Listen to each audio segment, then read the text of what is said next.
बिस्मिल्लाहिर्रहमानिर्रहीम। पाक reason education system Nankana Sahib, Mohammad आसम वीडियो ट्यूटर कंप्यूटर साहब आपसे मुखातब है। डियर, आज लेक्चर नंबर हमारा 42 है जिसमें हम लूप के बारे में डिस्कस करेंगे। उसके आज पहली टाइप्स को हम डिस्कस करेंगे जिसमें वाइल लूप्स क्या होता है, उसकी वर्किंग कैसे होती है, उसके बारे में आज डिस्कस करते हैं कैसे काम करता है। Dear students, what is loop? Loop क्या होती है dear student? Explain while loops, explain its working with examples. यानी आप वाइल लूप क्या होती है डियर स्टूडेंट्स, पहले लूप के बारे में डिस्कस करेंगे, फिर वाइल लूप उसकी वर्किंग विद एग्जांपल डिस्कस करेंगे। डियर स्टूडेंट, लूप क्या होती है? यानी ऐसी स्टेटमेंट जो किसी भी ब्लॉक को बार बार एग्जीक्यूट करने के लिए इस्तेमाल होती है, वो लूप कहलाती है। इसी के बारे में यहाँ भी बात हो रही है। A statement or set of statement that is execute repeatedly known as a loops. Statement या स्टेटमेंट का मजमूआ जो किसी भी ब्लॉक को बार बार एग्जीक्यूट करता है वो लूप कहलाता है। Statement or set of statement that is execute repeatedly known as a loop, वो लूप कहलाती है।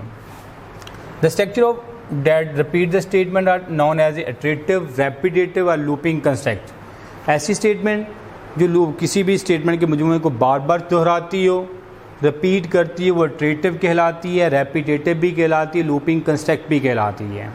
जब आप किसी ब्लॉक को बार बार एग्जीक्यूट करते हैं डियर स्टूडेंट्स, वो क्या कहलाती है? इटरेटिव, रेपिटेटिव या लूपिंग कंस्ट्रक्ट भी कहलाती है। डियर स्टूडेंट, ये इस वक्त यूज़ करते हैं हम लोग जब आप किसी भी चीज़ को बार बार रिपीट करना चाहते हो। जैसे लाइक आपने किसी नंबर्स को 10 नेचुरल नंबर को स्क्रीन के ऊपर डिस्प्ले करवाना चाहते हो, हम लोग क्या काम करते हैं? लूप का इस्तेमाल कर लेते हैं। या ऐसे हो सकता है अपने नाम को स्क्रीन के ऊपर बार बार रिपीट डिस्प्ले करवाना चाहते हो, फिर हम लूप का इस्तेमाल करते हैं। ये लूप का जो बेसिकली जो पर्पसेस होता है, किसी भी चीज़ का बार बार रिपीट करवाना होता है, बार बार स्क्रीन के ऊपर डिस्प्ले करवाना होता है। बजाय हम बार बार उस स्टेटमेंट को राइट करें, हम लूप के ज़रिए उस स्टेटमेंट को बार बार एग्जीक्यूट करवा सकते हैं। आज का जो हमारा आर्टिकल है उसमें हम डिस्कस कर रहे हैं वाइल लूप के बारे में। डियर स्टूडेंट, वाइल लूप क्या होती है? सिंपलेस्ट टाइप ऑफ लूप होती है, सादा किस्म है लूप की, उसके बारे में हम डिस्कस करते हैं। While loop is the simplest type of C language. While loop क्या होती है? सिंपलेस्ट टाइप्स की लूप होती है सी लैंग्वेज के अंदर। This loop execute one or more statements while given condition remain true. ये क्या काम करती है? ये लूप ये होती है एग्जीक्यूट करती है एक से ज़्यादा स्टेटमेंट को जब दी हुई कंडीशन ट्रू रहती है। It is useful where the number of iteration is not known in advance. ये उस वक्त कारआमद होती है जब आपको कबल इस वक्त नहीं पता होता है कि लूप को कितनी दफ़ा एग्जीक्यूट करना होता है। जब हम पहले से जानते नहीं हैं कि लूप को कितनी दफ़ा दोहराना है, तो वहाँ पे while loop is the best option. While loop क्या होता है? ये हमारा बेहतरीन ऑप्शन होता है। तो डियर स्टूडेंट, जब आप वाइल लूप का इस्तेमाल करते हैं तो इस वक्त हम लोग क्या काम करते हैं? सबसे पहले इसके सिंटैक्स की तरफ आते हैं। सिंगल स्टेटमेंट के साथ वाइल कंडीशंस होती है और उसके बाद स्टेटमेंट होती है। डियर स्टूडेंट, कंडीशन क्या होती है? Condition given as a relational expression. Condition कैसे हासिल होती है? हमारे रिलेशनल एक्सप्रेशन के तौर पर हासिल होती है। It control the iteration of the loop. ये लूप के दोहराने को कंट्रोल करती है। The statement is executed only if the given condition true. Statement उस वक्त एग्जीक्यूट होती है डियर स्टूडेंट जब दी हुई कंडीशन ट्रू होती है। अगर कंडीशन ट्रू होगी तो उस ब्लॉक के ऊपर काम करेगा, अगर कंडीशन ट्रू नहीं होती तो फिर स्टेटमेंट एग्जीक्यूट नहीं होगी। If the condition is false, अगर कंडीशन गलत होती है statement is never executed, statement कभी भी नहीं चलेगी। डिफरेंट बात दोबारा करते हैं हम लोग कंडीशन के बारे में। सबसे पहले इसके वाइल लूप के अंदर क्या होता है? कंडीशन को वैल्यूएट किया जाता है और कंडीशन क्या होती है? एज ए रिलेशन एक्सप्रेशन होती है। अगर वो कंडीशन ट्रू होती है लूप के दोहराने को कंट्रोल करता है, उस वक्त तक दी हुई शर्त के मुताबिक वो काम करता है। अगर वो कंडीशन ट्रू होती है तो फिर वो काम करता है। अगर कंडीशन फॉल्स होती है तो स्टेटमेंट जो होती है वो कभी भी एग्जीक्यूट नहीं होती। स्टेटमेंट क्या होता है डियर स्टूडेंट?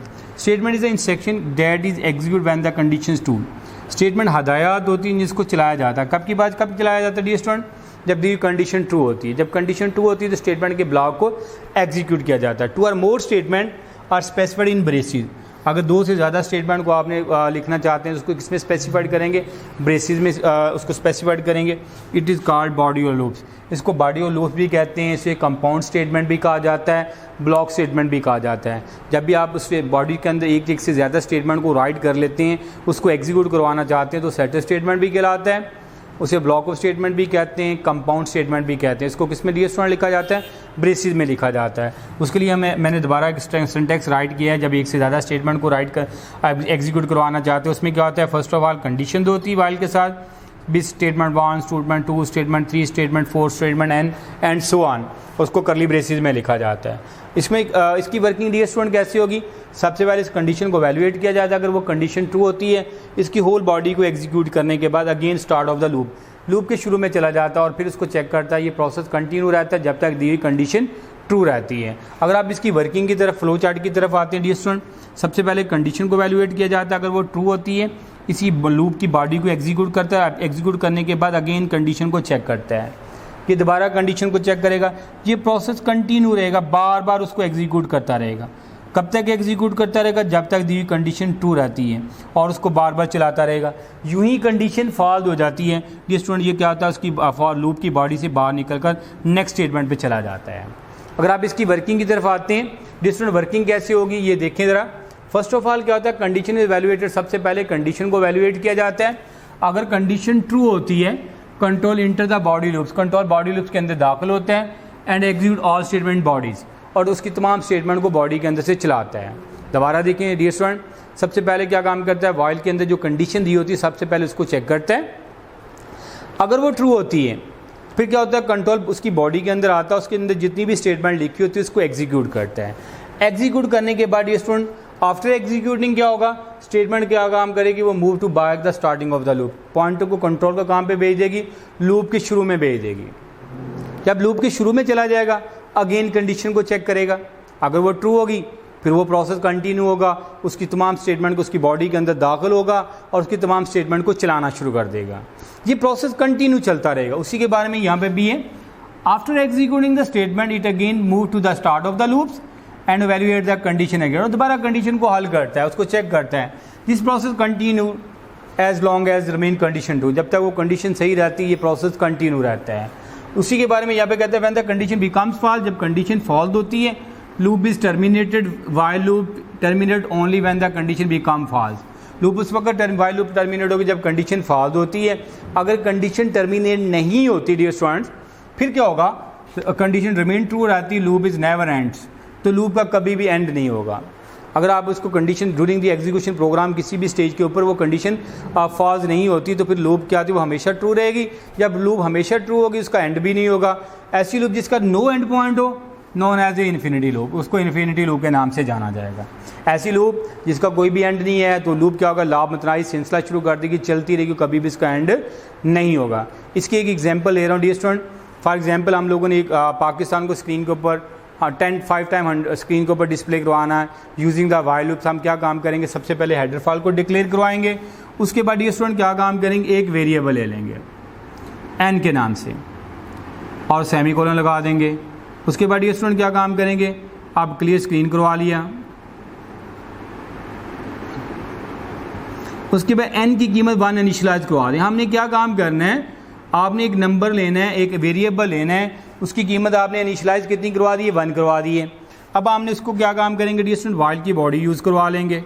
वाइल अब ब्रैकेट में लगाने के लिए रिलेशन ऑपरेटर यूज़ कर लें, n less than equal to 5, n less than equal to 5। आप क्या किया, आप उस n less than equal to 5 condition check उसको लगाने के बाद आप क्या काम करेंगे, उसकी बॉडी बना लेते हैं। अगर एक से ज़्यादा स्टेटमेंट को चलाना चाहते हैं तो आपके पास क्या होगा, करली ब्रेसेस को यूज़ करना पड़ेगा और यहाँ पे आउटपुट की स्टेटमेंट दे दें प्रिंट एफ, और यहाँ पे क्या काम करेंगे, जिसको आपने डिस्प्ले करवाना है वो आप टाइप करवा लें। हम क्या करवाना चाहते हैं, पाकिस्तान को स्क्रीन के ऊपर डिस्प्ले करवाना चाहते हैं, \n। और यहाँ पे क्या काम करेंगे, हमारे पास ऑपरेटर्स हो गए। ऑपरेटर डिफरेंट टाइप्स के होते हैं। हम लोग क्या काम करते हैं, एन के अंदर एक का इजाफा करने के लिए हम 3 तरह के ऑपरेटर यूज़ कर सकते हैं। वो कौन से हो गए, n इक्वल टू n+1 भी यूज़ कर सकते हैं, n++ भी यूज़ कर सकते हैं, n+ इक्वल टू 1 भी यूज़ कर सकते हैं। ये तीनों तरह की स्टेटमेंट क्या काम करती है, इंक्रीज बाय 1। क्या काम करती हैं, इंक्रीज बाय 1। इसका काम भी n के अंदर एक का इजाफा करना होता है। ये प्लस का ऑपरेटर लगा हुआ है, इंक्रीमेंट ऑपरेटर लगा हुआ है, इसका काम भी उसमें एक का इजाफा करना होता है। और यहाँ पे कंपाउंड असाइनमेंट ऑपरेटर लगा दिया है मैंने, यहाँ पे भी n+ इक्वल टू 1, इसका काम भी एक का इजाफा करना होता है। तो आप पे डिपेंड करता है, आप कोई भी ऑपरेटर यहाँ पे यूज़ कर सकते हैं। n++ लगाएंगे, ये भी इंक्रीज बाय 1 करेगा, n इक्वल टू n+ करेंगे तो ये भी इंक्रीज बाय 1 करेगा। हमने इसको लगाने के बाद क्या किया, ब्लॉक बना लिया, उसके बाद गेट ch डियर स्टूडेंट जब आप इसकी एग्जीक्यूशन करेंगे कैसे एग्जीक्यूट होगा, ये कैसे एग्जीक्यूट होगा, कैसे एग्जीक्यूट होगा। First of all dear student यहाँ पे आएगा, हमने एन की कीमत को इनिशियलाइज 1 किया हुआ है, n less than equal to 5 है। अगर हम इसको चेक करते हैं एन की कीमत हमने इनिशियलाइज कितनी की है 1 की है, n less than equal to 5 है, तो एन की कीमत 1 5 से छोटा है। जब पहली दफ़ा आएगा तो फर्स्ट इटरेशन के अंदर क्या होगा, n less than equal to 5, condition 2 होगी। कंडीशन 2 होने के बाद पॉइंटर इसकी बॉडी में आएगा, उसकी बॉडी में 2 स्टेटमेंट, एक स्टेटमेंट पाकिस्तान को प्रिंट कर रही है, दूसरी स्टेटमेंट क्या काम कर रही है, एन की वैल्यूज़ में इजाफा कर रही है, एन की वैल्यूज़ को चेंज कर रही है, मॉडिफाई कर रही है। तो यहाँ पे आएगा वो क्या काम करेगा, एन की कीमत को प्रिंट करेगा। एन की कीमत क्या है, पाकिस्तान का, उसको पाकिस्तान को प्रिंट करवा देगा। क्या करेगा, पाकिस्तान को प्रिंट करवा देगा। और ये पॉइंट बैकस्लैश एन लगा हुआ है, ये क्या काम करेगा, पॉइंटर को नेक्स्ट लाइन पे चला जाएगा। और यहाँ पे एन की वैल्यू ऑलरेडी कितनी है, 1 है, 1 + 1 क्या हो जाएगा, 2 हो जाएगा। बैक टू कंडीशन, वो वापस कंडीशन पे जाएगा चेक करने के लिए। अब क्या होगा, एन की वैल्यू चेंज हो चुकी होगी, कितनी वैल्यू होगी, अब स्टार्टिंग में पहली दफ़ा एन की वैल्यू 1 थी, अब कितनी होगी, वो 2 होगी। अब फिर दोबारा कंडीशन को वैल्यूएट करेगा, 2 + less than equal to 5, again 2 है, तो उसकी बॉडी में फिर आएगा, फिर क्या काम करेगा, पाकिस्तान को प्रिंट करेगा। पाकिस्तान प्रिंट करने का बैकस्लैश एन क्या करेगी, पॉइंटर को नेक्स्ट लाइन पे ले जाएगी। और यहाँ पे एन की वैल्यू पहली दफ़ा 1 थी, फिर दूसरी दफ़ा 2 हो गई, अब 2 + 1 कितना हो जाएगा, 3 हो जाएगा। फिर वापस चला जाएगा कंडीशन को चेक करने के लिए, 2 3 less than equal to 5, again condition 2 आ रही है डियर स्टूडेंट। जब अगेन कंडीशन 2 होगी फिर पॉइंटर उसकी बॉडी में आएगा और वहाँ पे क्या होगा, उसको प्रिंट आउटपुट लगी हुई है, वहाँ पे क्या होगा, पाकिस्तान को अगेन प्रिंट करेगा। और बैकस्लैश एन पॉइंटर को नेक्स्ट लाइन पे ले जाएगा, 3 + 1 4, फिर वापस अगेन कंडीशन को चेक करने के लिए वापस चला जाएगा टॉप टू द कंडीशन। फिर जाकर 4 less than equal to 5, again true है, अगेन ट्रू होने से क्या होगा, फिर उसकी बॉडी में आएगा और वहाँ पे जाके पाकिस्तान को प्रिंट करवा देगा। उसके बाद बैकस्लैश एन नेक्स्ट लाइन पे ले जाएगा, 4 + 1 5, ऊपर जाएगा, फिर अगेन कंडीशन को चेक करने के लिए डियर स्टूडेंट एग्जीक्यूट करने के बाद बॉडी को लूप्स को 4 5 less than equal to 5, less than तो नहीं है, इक्वल है, फिर कंडीशन 2 आती है। जब 2 आती है यहाँ पे फिर क्या काम करेगा, पाकिस्तान को अगेन प्रिंट करवा देगा। फिर पॉइंटर यहाँ पे चला जाएगा, 5 + 1 क्या होगा, 6, यहाँ पे आएगा 6 less than equal to 5, condition wrong होगी, जब रॉन्ग होगी इसकी वो बॉडी से निकल जाएगा और नेक्स्ट यहाँ पे क्या लगेगी, गेट ch लगी और प्रोग्राम क्या होगा, ख़त्म हो जाएगा। इस तरीके से आपका क्या प्रोग्राम कितनी बार एग्जीक्यूट होगा, 5 टाइम एग्जीक्यूट होगा। ये 1 से स्टार्ट होगा, 5 less than n less than equal to 5 तक जो एग्जीक्यूट, 5 दफ़ा पाकिस्तान को स्क्रीन के ऊपर प्रिंट करवाने के बाद प्रोग्राम क्या क्या होगा, एंड हो जाए। ये आज का हमारा प्रोग्राम था जिसमें हमने वाइल लूप्स और उसकी प्रोग्राम एग्जाम्पल से डिस्कस की है। नेक्स्ट हमारा जो एक्सरसाइज होगी वो वाइल लूप के प्रोग्रामों की होगी। नेक्स्ट लेक्चर में हम उसको डिस्कस करेंगे। अल्लाह हाफिज़, टेक केयर्स। कितना होया भाई।